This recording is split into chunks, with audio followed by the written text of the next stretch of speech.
Rules regarding FM navigation and flight planning. Rule 1. Cross-check the FM navigation accuracy. The FM position accuracy is essential for the proper functioning and validity of all FMS functions. Thus, cross-check FM position accuracy periodically, except when GPS is primary. Cross-check it whenever GPS primary lost or nav occur downgrade messages come up on ND.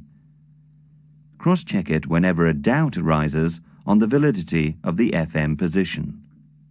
Principle: compare the bearing distance computed by the FM to a beacon with the bearing distance provided by raw data. Rule 2. Ensure proper sequencing of the flight plan, thus monitor the to waypoint. In navigation mode, a to waypoint is sequenced when it is overflown.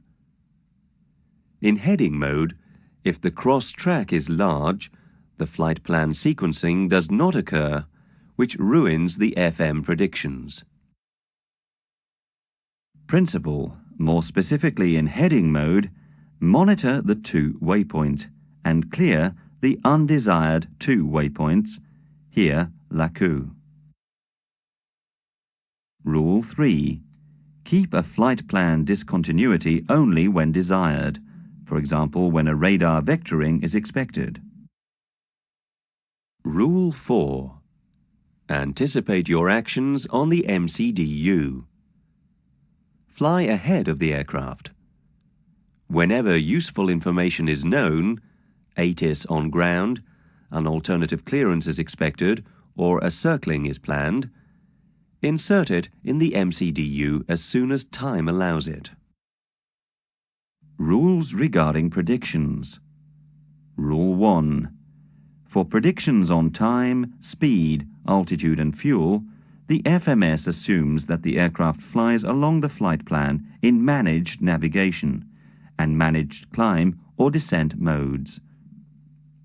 If selected heading track, open climb or vertical speed modes are used, the FMS assumes an immediate return toward the flight plan according a realistic trajectory. Note: VDEV on the prog page follows the same assumption. Rule 2. Use of vertical deviation. The vertical deviation is provided in descent as a round symbol, yo-yo, and along a VDEV scale in approach, brick, where one dot represents 100 feet. It represents the vertical deviation between the current altitude and the computed descent or approach path. Rule regarding the guidance. Rule 1. Managed modes availability.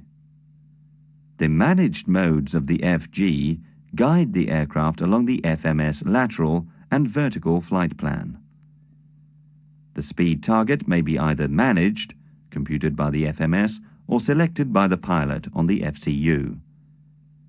Climb and descent modes correspond to a managed trajectory and cannot be engaged in heading or track mode. Rule 2. Re-engagement of nav mode. Nav mode may be armed at any time when heading or track mode is used for flight plan interception.